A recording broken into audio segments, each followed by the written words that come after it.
I'm Jennifer Lear. I'm a licensed marriage and family therapist and the author of Love's Cauldron, which is coming out in June sometime. It's a book about emotional healing and witches and intuition and the parts of us that society tends to not respect and honor. The divine feminine is a term that indicates the feminine qualities as opposed to the divine masculine. And the feminine qualities have to do with empathy and holding and attunement and connection to the body and feeling and intuition and healing. All those tend to be more feminine qualities. Whereas the masculine qualities, which are the qualities our society tends to elevate, are the qualities of rationality and logic and competition, and can also be protection. The father protects the family, that kind of thing. But in our society, the divine feminine qualities are often looked down upon. And this is historical. It goes way back to persecuting witches and power structure, how the power structure has often been held by the masculine rather than the feminine. And in this world, because we aren't honoring nature and we aren't honoring the earth and we're not honoring the other beings that populate the universe, because we aren't honoring the qualities of the divine feminine and the qualities of the divine masculine have been elevated, we have a lot of problems with living in a balanced way, having balanced lives, honoring those people who are more aligned with the feminine. Witches have been historically persecuted for a number of reasons. One is religious reasons.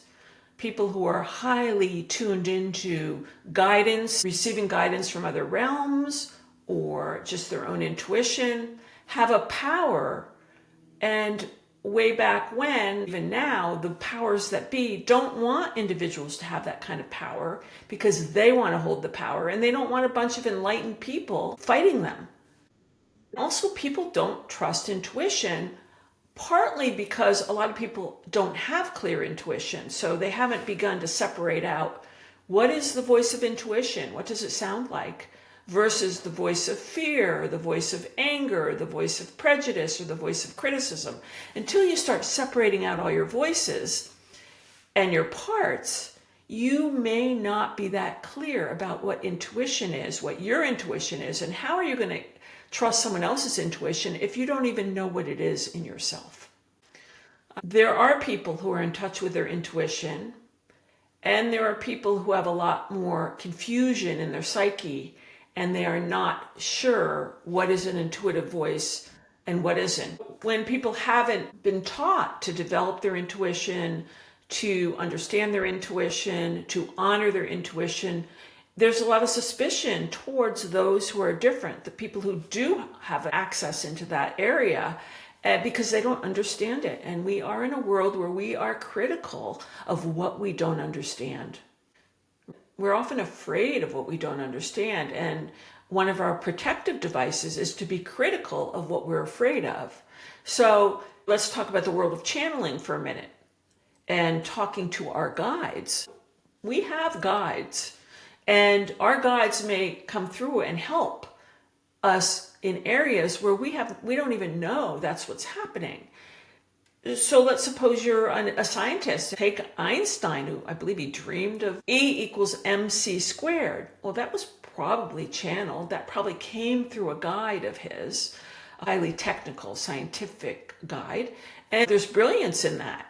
If we don't understand that we can channel, that we can bring in music or words or all kinds of stuff gets channeled. If we don't understand that, at one point in time, all that existed was what we could see, hear, feel, smell, taste. We didn't know about X-rays, radio waves, Bluetooth, all these waves, all these energy patterns that exist outside of our realm of perception. And because we didn't know that, we lived in a limited world. I mean, a full world, but limited in that way. We didn't understand the expanse of what our world was composed of. Now, that brings in guides. guides, our master guides, are beings who are not in physical reality. But that doesn't mean they aren't there to help us. And you can learn to talk to your guides. So this is all connected because things that come through us can come from our own higher self, they can come from our intuition, they can come from our guides. And so it's really a lot more complex in terms of the stratosphere of ways we gain information. If you were to take a specific spiritual class where you were introduced to your guides, as I once did, you'll learn that, for instance, someone might have Jesus as a guide. So Jesus, and not personally, Jesus would be a guide for many, many people. So the being who was Jesus is still a being, but not in physical form.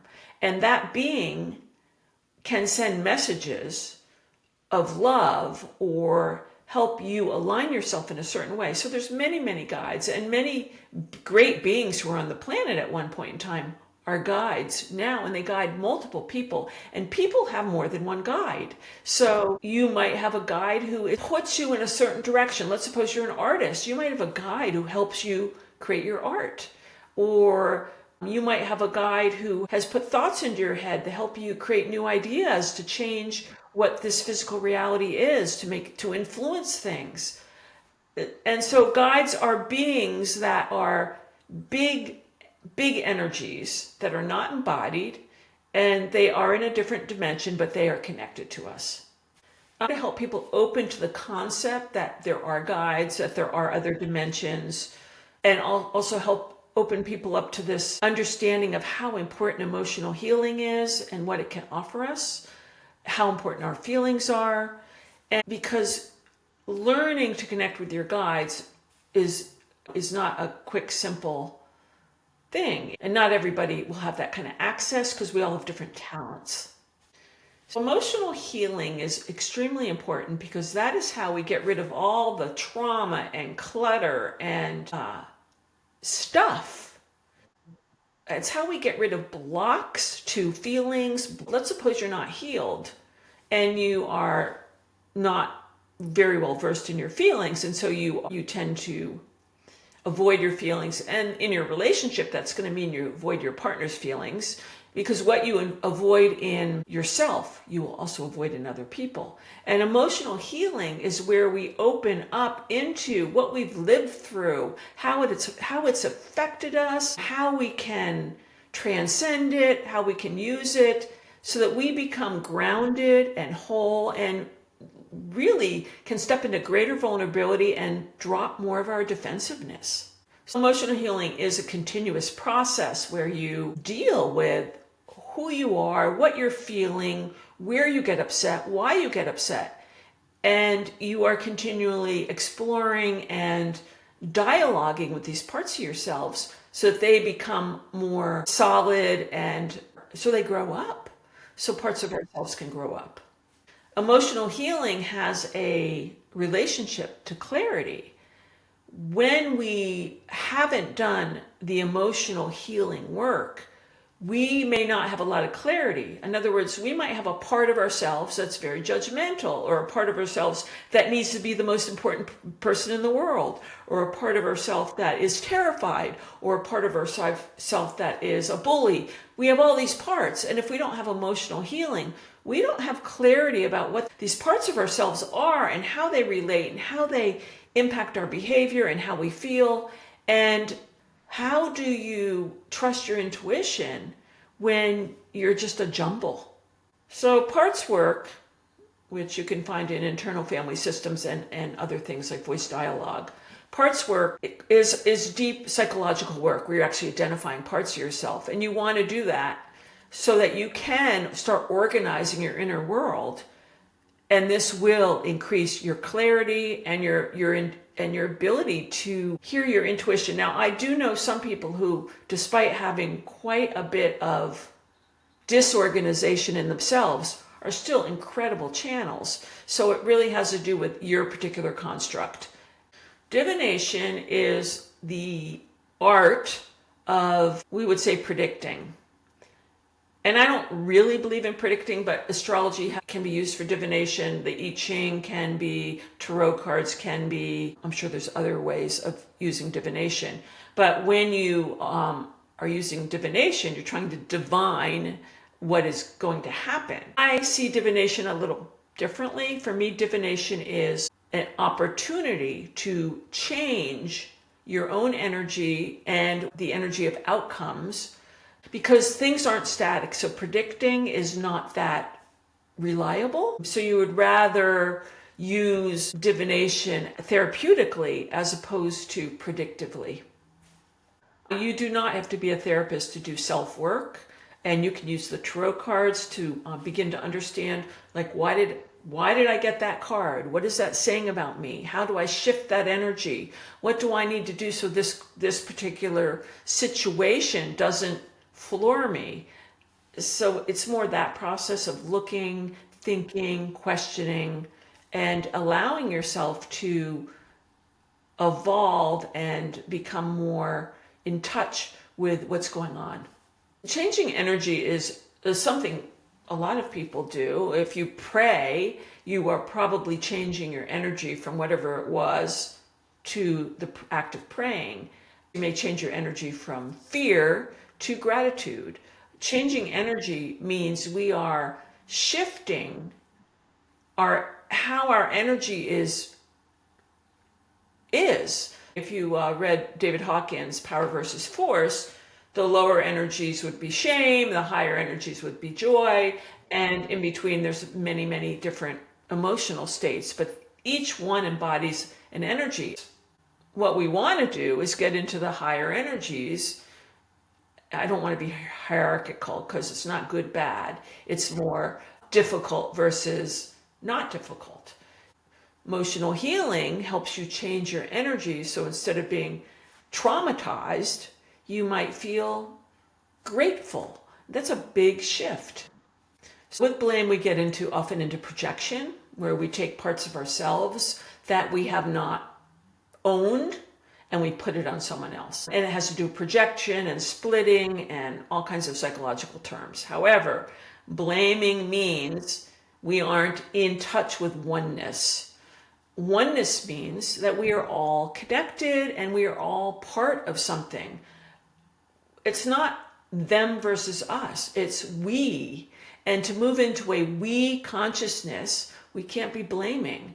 All of us have little dips in and out of irritation or anger or blaming, but the big splits, you're bad and I'm good, that kind of split is dangerous. That's why witches were burned. That's why people who are not understood, let's say people in the LGBT community who are not understood, may get blamed. That's why people who are different in some way or another are not embraced. If we don't understand something, we project on it, we push it away, we make it bad because we aren't owning it as, well, I've got these qualities too, maybe just a molecule, but I still have some of them somewhere. We aren't owning who we are. We're saying, I'm pure and you're not. And that's just a recipe for disaster. So if you're blaming and you want to transcend that, you've got to say, what is this thing I'm blaming? What is this quality that I am rejecting? And why am I rejecting it? Why am I not inclusive? Why don't I accept diversity? Why don't I see that we are all in this together? So in order to stop blaming, you have to go, I have an issue, and what's the root of it? What have I lived through, or what was I taught? Often it's what you're taught that has caused me to think that these other qualities are not equal to who I am. In Love's Cauldron, we look at so many of these things we've been talking about, and that is, we look at connection with our guides, we look at our intuition, we look at emotional healing, we look at the persecution of witches, we look at the value of integrating the divine feminine into our world. And these are all really, really important things to help us evolve and create a world that is more peaceful and more beautiful.